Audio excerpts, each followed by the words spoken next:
Assalamualaikum warahmatullahi wabarakatuh. Selamat datang di kelas bisnis internasional untuk pertemuan yang kelima. Ketika kita bicara tentang bisnis internasional, maka tidak lepas dari yang namanya kerjasama internasional antar negara. Pada video kali ini, kita akan membahas tema tentang kerjasama internasional antar negara.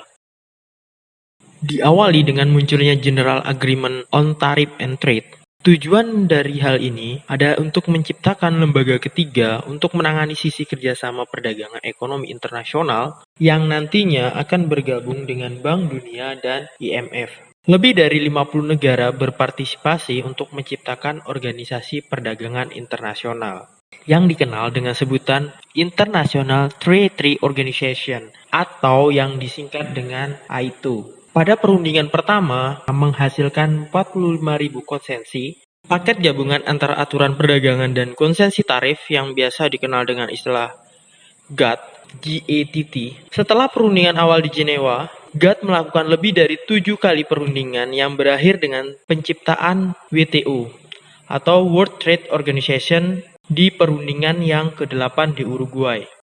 Apa itu WTO, World Trade Organization?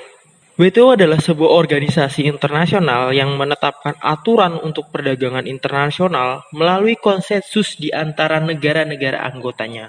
Hal ini dapat menyelesaikan sengketa antara anggota yang semua menandatangani set perjanjian perdagangan. Prinsip-prinsip dasar perdagangan yang diatur oleh WTO. Yang pertama, sebuah sistem perdagangan harus bebas dari diskriminasi, yang memiliki arti bahwa suatu negara tidak bisa mendapatkan hak istimewa dari mitra dagang tertentu atas orang lain dalam sistem perdagangan. Yang kedua, sistem perdagangan harus cenderung tidak memiliki hambatan. Yang ketiga, sistem perdagangan harus bisa diprediksi. Dan yang keempat, sistem perdagangan harus cenderung ke arah kompetisi yang lebih besar. Dan yang terakhir, sistem perdagangan harus lebih akomodatif, lebih fleksibel, dan istimewa untuk negara-negara berkembang. Seiring berjalannya, WTO memberikan perhatian khusus pada bidang-bidang berikut. Yang pertama ada pertanian, yang kedua ada layanan, yang ketiga non-pertanian, yang keempat hak kekayaan intelektual, yang kelima fasilitas penanaman modal, persaingan, kebijakan, dan perdagangan pemerintah. Yang keenam, aturan perdagangan. Yang ketujuh, sengketa pemukiman. Yang kedelapan, perdagangan dan lingkungan. Yang kesembilan, perdagangan, keuangan dan utang. Yang kesepuluh, perdagangan dan transfer teknologi. Yang terakhir, e-commerce.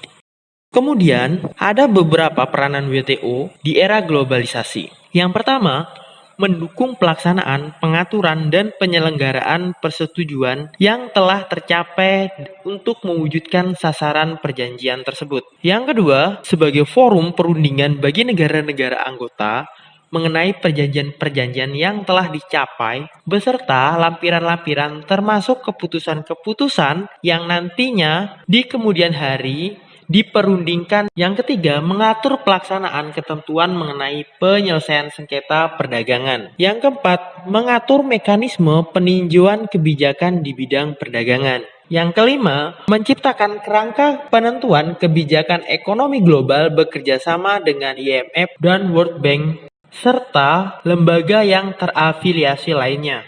Setelah tadi kita berbicara tentang World Trade Organization, yaitu organisasi perdagangan dunia. Selanjutnya kita akan membahas organisasi-organisasi perdagangan yang berada di tingkatan regional. Integrasi regional. Integrasi regional adalah perjanjian antar negara dalam suatu wilayah geografis untuk mengurangi bahkan menghilangkan hambatan tarif dan non-tarif atas barang dan jasa serta faktor produksi. Sebagai contoh, mungkin kita telah mengenal yang namanya Masyarakat Ekonomi ASEAN atau ada namanya Uni Eropa. Itu adalah salah satu contoh bentuk dari integrasi perdagangan regional. Tumbuhnya integrasi ekonomi suatu kawasan didorong oleh yang pertama, daya saing yang lebih baik dengan memaksimal potensi ekonomi. Yang kedua, potensi politik terutama bagi negara kecil tapi kaya sumber daya alam. Yang ketiga, resolusi atas konflik. Dalam sebuah integrasi ekonomi, ada yang dinamakan dengan tingkat integrasi ekonomi. Yang pertama ada namanya Free Trade Area. Yang kedua, Custom Union. Yang ketiga, Common Market. Yang keempat, Economic Union. Dan yang kelima, Political Union. Kita akan mencoba membahas dua contoh integrasi ekonomi regional. Yang pertama, Uni Eropa. Uni Eropa adalah bentuk dari dua faktor politik, yaitu kehancuran Eropa Barat dan keinginan bangsa Eropa untuk mempertahankan panggung politik dan ekonomi mereka sendiri. Yang kedua, Eropa menyadari potensi keuntungan ekonomi dari integrasi ekonomi yang lebih erat dari negara-negara Uni Eropa. Maka setelah berakhirnya Perang Dunia Pertama dan Kedua, maka terbentuklah European Coal and Steel Community pada tahun 1952 dan European Economic Community pada tahun 1956. Lalu dengan seiringnya waktu berubah menjadi Uni Eropa. Ada beberapa kebijakan yang dibuat oleh Uni Eropa. Yang pertama, pengambilan keputusan yang otonom, yaitu mengeluarkan kebijakan di wilayah tertentu. Yang kedua, harmonisasi, yaitu hukum Uni Eropa terasa hadir dalam sistem-sistem negara anggota. Yang ketiga, kooperasi, yaitu bekerja sama dan mengkoordinasikan kebijakan dalam negeri mereka. Contoh kedua yaitu masyarakat ekonomi ASEAN. ASEAN sendiri adalah organisasi di negara-negara di kawasan Asia Tenggara yang didirikan di Bangkok pada tanggal 8 Agustus 1967 oleh negara Indonesia, Malaysia, Filipina, Singapura, dan Thailand. Rencana pembentukan komunitas ASEAN yang dipertegas pada KTT ke-9 ASEAN di Bali tahun 2003.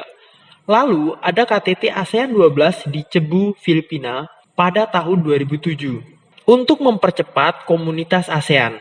Pada tahun 2015 terbentuknya komunitas ASEAN yang diinisiasi pada saat pertemuan pemimpin ASEAN di ASEAN Vision 2020 di Kuala Lumpur yang diperkuat dengan Piagam ASEAN.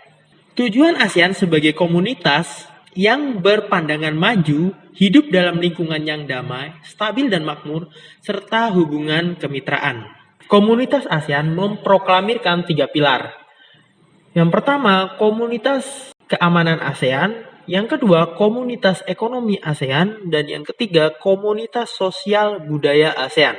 Tujuan komunitas ASEAN adalah menciptakan pasar tunggal dan basis produksi yang stabil, makmur, berdaya saing tinggi dengan cara mengurangi biaya transaksi perdagangan, memperbaiki fasilitas perdagangan bisnis, meningkatkan daya saing sektor UMKM.